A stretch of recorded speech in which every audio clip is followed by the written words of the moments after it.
നമസ്കാരം. ഡോക്ടർ പ്രമോസ് ഇൻസ്റ്റിറ്റ്യൂട്ടിൻ്റെ മറ്റൊരു എപ്പിസോഡിലേക്ക് ഏവർക്കും ഹൃദ്യമായ സ്വാഗതം.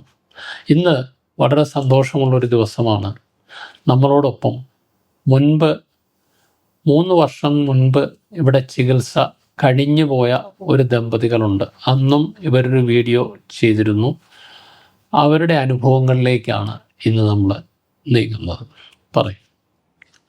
ഏകദേശം 2022 ആഗസ്റ്റ് മാസമാണ് നമ്മൾ സാറിൻ്റെ അടുത്ത് ട്രീറ്റ്മെൻറ്റിനായിട്ട് വരുന്നത്. കല്യാണം കഴിഞ്ഞ് ഏകദേശം 7 കൊല്ലത്തോളം പല ഹോസ്പിറ്റലായിട്ട് ട്രീറ്റ്മെൻറ്റ് നടത്തി. ഒന്നിലും ഒരു വിജയം കണ്ടെത്താൻ സാധ്യതയില്ല എന്ന് തോന്നി അവസാനം ഏകദേശം നമ്മുടെ ഡിവോഴ്സിൻ്റെ വക്കിലെത്തി. ഇവക്ക് രാത്രിയെ തന്നെ പേടിയാന്ന് ആ ഒരു രീതിയായിരുന്നു അന്നത്തെ സാഹചര്യം. അങ്ങനെ ഒരു യൂട്യൂബ് വീഡിയോ സാറിൻ്റെ കാണുകയും ഇവിടെ വന്ന് ട്രീറ്റ്മെൻറ്റ് തുടങ്ങുകയും 14 ദിവസത്തോളം ഇവിടെ നിന്ന് ട്രീറ്റ്മെൻറ്റ് കഴിഞ്ഞു. ഇപ്പം നമ്മൾ സന്തോഷത്തോടെ ജീവിക്കുന്നു. നമുക്കിപ്പം 2 വയസ്സായ ഒരു മോനുണ്ട്. പുറത്തായിരുന്നു, ഇപ്പം വന്നതേ ഉള്ളൂ. വന്നപ്പോൾ സാറിന് ഒന്ന് കാണാൻ സന്തോഷം പങ്കുവെക്കാനായിട്ടാണ് വന്നത്. ഒരുപാട് ഹോസ്പിറ്റലിൽ നമ്മൾ ഇതിനു വേണ്ടിയിട്ട് പോയിട്ടുണ്ട്. സത്യം പറഞ്ഞ അവസാനം മെൻ്റൽ ഹോസ്പിറ്റലിൽ വരെ കൊണ്ടുപോകേണ്ട അവസ്ഥ ഉണ്ടായി. അപ്പം അവർ പറഞ്ഞ് ഗുളിക കൊടുത്തു, മയക്ക്, അങ്ങനെ നമുക്ക് ചിന്തിക്കാൻ പറ്റാത്ത രീതിയിലായിരുന്നു പോക്ക്. എന്തായാലും ദൈവം സഹായിച്ച് സാറിൻ്റെ വീഡിയോ കാണാനും ഇവിടെ വന്നെത്താനും ട്രീറ്റ്മെൻറ്റ് നടത്തി ഇപ്പം സന്തോഷത്തോടെ നമ്മളിന്ന് രാവിലെ ഇവിടെ എത്തി. കുറച്ച് നേരം ഇവിടെ ചിലവഴിച്ചു. നല്ല സന്തോഷം, ഹാപ്പിയാണ് ഇപ്പം ജീവിതം. 7 വർഷത്തെ വിവാഹ ജീവിതമാണെന്ന് പോലും അത് പറയാൻ പറ്റൂല. ആ ഒരു രീതിക്കാണ് പൊയ്ക്കൊണ്ടിരുന്നത്. ഒരുപാട് മാനസിക സമ്മർദ്ദം ഭയങ്കരമായിട്ട് അനുഭവിച്ചിരുന്നു. അത്രയ്ക്ക്, അതായത് ഞാൻ തന്നെ ഇക്കാട് പറഞ്ഞിട്ടുണ്ട്, പിന്നെ വിവാഹബന്ധം ഒഴിഞ്ഞ് വേറെ വിവാഹം കഴിച്ചോളാം, കാരണം എന്നെ കൊണ്ട് ഇനി ഒന്നിനും പറ്റില്ല, എൻ്റെ ജീവിതം ഇനി ഇതാണ്, അവസാനിച്ചു തീർന്നു എന്നുള്ള ഒരു പ്രതീക്ഷയില്ലാത്തൊരു ജീവിതത്തിൻ്റെ അവസ്ഥയിലായിരുന്നു. കാരണം ഗൈനക്കോളജിക്കാരെ തന്നെ 2-3 പേരെ പോയി കണ്ടു. കാരണം ഞങ്ങൾക്ക് അറിയില്ല എന്താണ് ഞങ്ങളുടെ പ്രശ്നമെന്ന്. അതിന് ഗൈനക്കോളജിമാരെ പോയി കണ്ടു. അപ്പോൾ അവർ ഓരോ മരുന്ന് തരും, ഓരോ കാര്യങ്ങൾ ചെയ്യാൻ പറയും. പക്ഷെ അതൊന്നും ഞങ്ങൾക്ക് ഒട്ടും പറ്റുന്നില്ല. അതിനുശേഷം പിന്നെ സൈക്കോളജിസ്റ്റുകാരെ പറഞ്ഞു, അവരുടെ എല്ലാം പോയി കണ്ടു. അവരും ഓരോ കാര്യങ്ങൾ ഞങ്ങൾക്ക് പറയുന്നു. പക്ഷെ അത് ഞങ്ങളെ കൊണ്ടൊന്നും പറ്റുന്നില്ല. ഒരു രീതിക്കും ആർക്കും പക്ഷെ ഞങ്ങളുടെ പ്രശ്നം എന്താണെന്നുള്ള ഒരു പൂർണ്ണമായൊരു ഇത് ഉറപ്പ് പറയാൻ പറ്റുന്നില്ല ഞങ്ങളുടെ അടുത്ത്. മെൻ്റൽ ഹോസ്പിറ്റൽ ഒരിക്കൽ പറഞ്ഞ കണക്ക് കൊണ്ടുപോയി കാണിച്ചു. അവർക്കും എന്താണ് പൂർണ്ണമായിട്ട് ഞങ്ങളുടെ പ്രശ്നം എന്താണ്, ഇതിനെന്ത് തുടർ ചികിത്സ ചെയ്യണം ഒന്നും പറഞ്ഞു തരാൻ അറിയത്തില്ല. അങ്ങനെ ഞങ്ങൾ ഇതുപോലെ ഇങ്ങനെ ഓരോന്ന് ഇങ്ങനെ ഇരുന്നപ്പോഴാണ് യൂട്യൂബിൽ സാറിൻ്റെ ഒരു വീഡിയോ കാണുന്നത്. അത് ഇങ്ങനെ കണ്ടതിന് ശേഷമാണ് ഞങ്ങൾക്ക് ഞങ്ങളുടെ പ്രശ്നം ഒരുപക്ഷെ ഇതാവും, സാറിൻ്റെ അടുത്ത് കാണിച്ചാൽ ചിലപ്പോൾ ഇതിനൊരു തീർപ്പുണ്ടാകും എന്ന് ഉള്ള കാര്യത്തിൽ ഞങ്ങളുടെ നാട്ടിൽ നിന്ന് ഇങ്ങോട്ട് വന്നത്.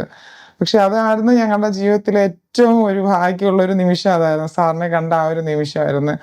സാറ് ഞങ്ങളെ കണ്ട ഫസ്റ്റ് നിമിഷം തന്നെ ഞങ്ങളുടെ പ്രശ്നം എന്താണെന്ന് ഞങ്ങൾക്ക് മനസ്സിലാക്കി തന്ന് ഇനി അതിനായിട്ടുള്ള ചികിത്സയ്ക്ക് വരണമെന്ന് പറഞ്ഞു. സാറ് പറഞ്ഞതുപോലെ എല്ലാ കാര്യങ്ങളും ഞങ്ങളുടെ ആ ഒരു ഇതിൽ ഞങ്ങൾക്ക് സപ്പോർട്ട് ചെയ്ത് ഇവിടുത്തെ സ്റ്റാഫുമാരായാലും മറ്റ് നഴ്സുമാരായാലും സാറായാലും എല്ലാം ഞങ്ങളുടെ ഒപ്പം നിന്ന് ഞങ്ങൾക്ക് പൂർണ്ണമായിട്ടും ഒരു ആത്മവിശ്വാസം തന്നാണ് ഞങ്ങൾക്ക് മുന്നോട്ട് പോയത്. ബാക്കി ഒരു സ്ഥലത്തും പോയതുപോലെ ഞങ്ങളെ തളർത്തിക്കളയെ വഴക്ക് പറഞ്ഞ ഡോക്ടർമാർ വരെ ഉണ്ട്. ഇക്കാലത്ത് തന്നെ എന്തിന് ഇയാളെ കൂടെ കൊണ്ടുപോകുന്നു എന്ന് പറഞ്ഞ ഡോക്ടേഴ്സ് വരെ ഉണ്ട്.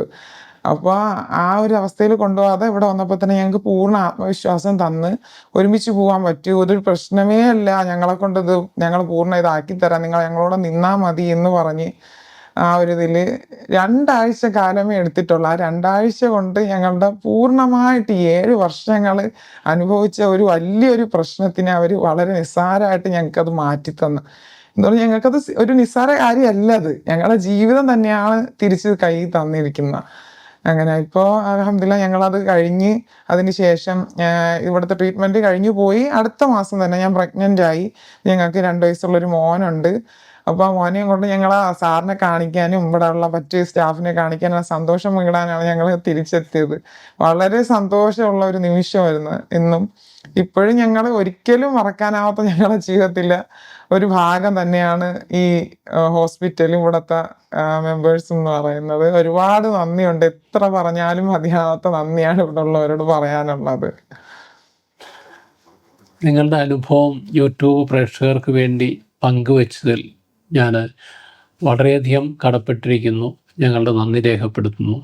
ഇനി ഇവരുടെ പ്രശ്നം 7 വർഷം വിവാഹത്തിന് ശേഷം 7 വർഷം ഒന്നിച്ച് ജീവിച്ചിട്ടും ഒരു ശരിയായ ലൈംഗിക ബന്ധത്തിൽ ഇടപെടാൻ പറ്റാത്ത അവസ്ഥയായിരുന്നു. അതിനുള്ള കാരണം ഈ പെൺകുട്ടിയുടെ ഭയമായിരുന്നു. ബന്ധത്തിന് ശ്രമിക്കുമ്പോഴൊക്കെ തന്നെ 2 കൈ കൊണ്ടും തള്ളി നീക്കുകയും ബലം പിടിക്കുകയും ഒക്കെ ചേരുന്ന ഒരവസ്ഥയാണ്. വല്ലാത്ത ഭയമായിരുന്നു. രാത്രി ആകുമ്പോൾ തന്നെ ഭയം വരുന്നു. കിടന്നൊന്നിച്ചു ഒരു മുറിയിൽ കിടന്നുറങ്ങാൻ പോലും പറ്റാത്ത അവസ്ഥയായിരുന്നു. അത്രയും ഭയമുള്ള ഒരു കണ്ടീഷനായിരുന്നു. അത് 2-3 ഗൈനക്കോളജിസ്റ്റുകൾ ട്രീറ്റ് ചെയ്യാൻ നോക്കിയിരുന്നു. 2-3 സൈക്യാട്രിസ്റ്റിനെ കണ്ടിട്ടുണ്ട്. അങ്ങനെ പല ചികിത്സകളും ശ്രമിച്ച് അവസാനം മെൻ്റൽ ഹോസ്പിറ്റൽ വരെ, ഗവൺമെൻറ് മെൻ്റൽ ഹോസ്പിറ്റൽ വരെ എത്തിപ്പെട്ട ഒരു അനുഭവത്തിൽ നിന്നാണ് അവർ തിരിച്ചു വന്നത്. മെൻ്റൽ ഹോസ്പിറ്റലിലെത്തി അവിടുന്നും ചില ചികിത്സകളൊക്കെ ചെയ്ത് അതൊന്നും വിജയിക്കാതെ വന്നപ്പോഴാണ് ഇവിടെ എത്തിയത്. ഈ ഒരു കണ്ടീഷന് അൺകൺസ്യൂമേറ്റഡ് മാരേജ് എന്നാണ് പറയുന്നത്. അതായത് വിവാഹശേഷം ദമ്പതികൾക്ക് ശരിയായ രൂപത്തിൽ ലൈംഗിക ബന്ധത്തിൽ ഇടപെടാൻ പറ്റാത്ത അവസ്ഥയാണ് അൺകൺസ്യൂമേറ്റഡ് മാരേജ്. അതിൻ്റെ കാരണമാവട്ടെ വെജൈനിസ്മസ് എന്ന് പറയും, യോനി സങ്കോചം. അതായത് ബന്ധപ്പെടാൻ ശ്രമിക്കുന്ന സമയത്ത് ശരീരം മുഴുവൻ ബലം പിടിച്ചു പോവുക. അതിൻ്റെ ഫലമായിട്ട് യോനിനാളം ചുരുങ്ങിയിരിക്കുക. ഒരു കൈവിരൽ പോലും ഉള്ളിലേക്ക് ഇടാൻ പറ്റാത്ത രീതിയിൽ ശരീരം ആകെ ബലം പിടിച്ച് യോനി ചുരുങ്ങിയിരിക്കുന്ന ഒരവസ്ഥയാണ്. ആ സമയത്ത് ഒരു പെനിട്രേറ്റീവ് സെക്സ് നടക്കില്ല. അപ്പോൾ ഉള്ള ഒരു മാനസികാവസ്ഥ എന്ന് പറഞ്ഞാൽ അത് പറഞ്ഞറിയിക്കാൻ പറ്റാത്ത, ഇത് അനുഭവിച്ചിട്ടുള്ളവർക്ക് മാത്രമേ അതിൻ്റെ ബുദ്ധിമുട്ട് എത്രയാണ് എന്നറിയാൻ പറ്റൂ. അവർ തമ്മിൽ ഇഷ്ടമില്ലാത്തത് കൊണ്ടല്ല, അവർക്ക് ബന്ധപ്പെടണമെന്ന് ആഗ്രഹമുണ്ട്. പലവട്ടവും അവർ ശ്രമിച്ച് പലപ്പോഴും എന്നെ ബലമായി കൈയും കാലും കെട്ടിയിട്ടിട്ട് സെക്സ് ചെയ്തു എന്ന് പറഞ്ഞിട്ടുള്ള വ്യക്തികൾ വരെയുണ്ട്. ഈ കുട്ടി ഇപ്പം പറയുകയുണ്ടായി, എന്നെ മയക്കി കടത്തിയിട്ട് ചെയ്തു എന്ന് പറഞ്ഞിട്ടുണ്ട്. ആ തരത്തിൽ വരെ നോക്കിയിട്ട് നടക്കാത്ത അവസ്ഥയാണ്. പക്ഷേ കൃത്യമായ മനഃശാസ്ത്ര ചികിത്സയിലൂടെ, സെക്സ് തെറാപ്പി എന്ന് പറയുക ആ ഒരു ചികിത്സാ സങ്കേതത്തിന്, ആ ചികിത്സാ രീതിയിലൂടെ ഒരു ബുദ്ധിമുട്ടുമില്ലാതെ ഇത്തരം പ്രശ്നങ്ങൾ പൂർണ്ണമായി ചികിത്സിച്ചു മാറ്റാൻ കഴിയും എന്നുള്ളതിൻ്റെ ഉത്തമ ഉദാഹരണമാണ് ഈ ദമ്പതികൾ ഇന്ന് അവരുടെ മോനുമായിട്ട് ഇവിടെ എത്തിയത്. കുട്ടിക്കിപ്പോൾ 2 വയസ്സ് പ്രായമായി. ആ അനുഭവം പങ്കുവയ്ക്കാൻ, അവരുടെ സന്തോഷം പങ്കിടാൻ വേണ്ടിയാണ് അവരിന്ന് ഇവിടെ എത്തിയത്. നിങ്ങൾക്ക് നന്ദി. ഇത് കണ്ടിരിക്കുന്ന എല്ലാ പ്രേക്ഷകർക്കും നന്ദി പറഞ്ഞുകൊണ്ട് അവസാനിപ്പിക്കുന്നു. മറ്റൊരു വിഷയവുമായി വീണ്ടും കാണാം. നന്ദി, നമസ്കാരം.